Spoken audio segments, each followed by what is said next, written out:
G'day everyone, welcome to a quick overview of the new location cargo port for ground forces in update 1.91 for WarThunder.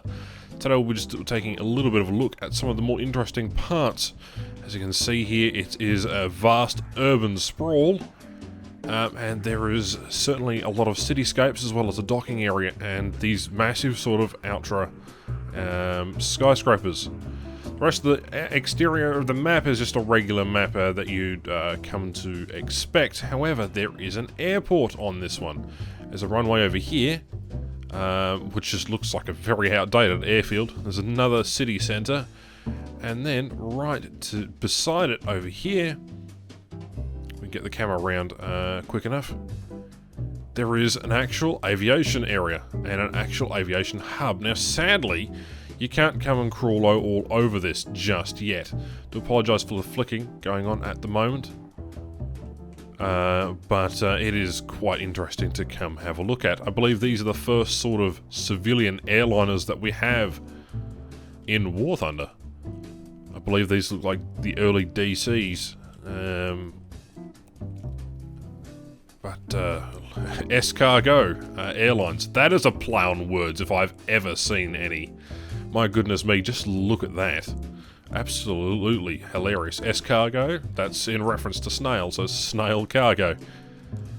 Typical areas for maintenance and a taxiway.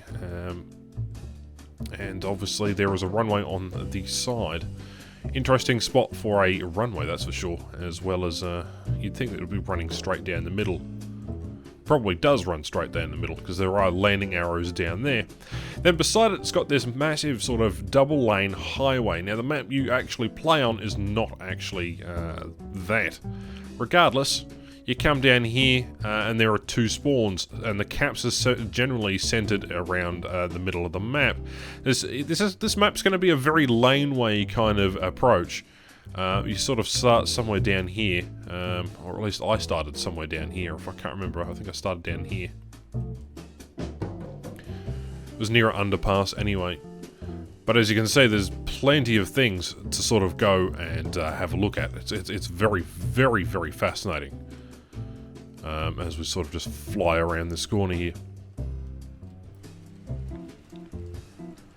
Plenty of opportunities for sneaky, fast, sort of light vehicles to attack each other from.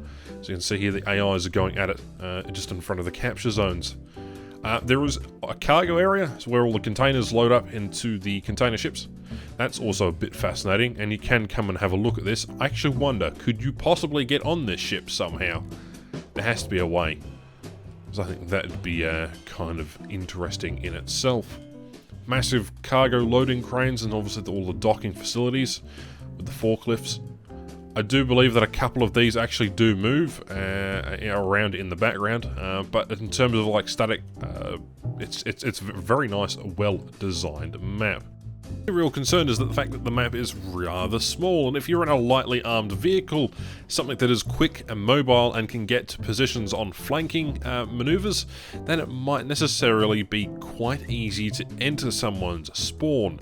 Being said, the map itself is not particularly large as seen right here. I've literally just spawned, I've moved 500 meters out of spawn, and I'm almost basically dead bang smack in the center of the map. Is that a concern? Yeah, for sure. But if it says lower tier matches, I don't think I would mind. But the higher tier matches are going to be particularly interesting on this one. Loads of places to hide from, especially enemy CAS. There is plenty of opportunities for you to sort of discover places to hide from, even tanks. And you're going to have to pay a bunch of attention to a lot of where you're going and what you are doing. But that being said, it is a very, very nice map. It's a welcome addition. There is two other locations which I'm not going to cover because they're both naval. But that being said, there's going to be more videos on the channel. Stick around for that. This is just a quick look at this particular map. And I mean, it is gorgeous, but you cannot cross over to the airfield, so there is a little bit of disappointment in that. If I was to give this map a out of 10 score, I'd give it about a 6. It's not perfect. The detail is very high, it is very impressive. The landscape feels like you're in an industrial zone. although the map size really lets it down, so I'm going to downgrade that to a 5. There is lots of open areas, there's lots of places to look and explore, however the map is not big enough for some of these ventures. Anyway, thank you very much for watching, my name is Ash, catch you in the next Devserver video.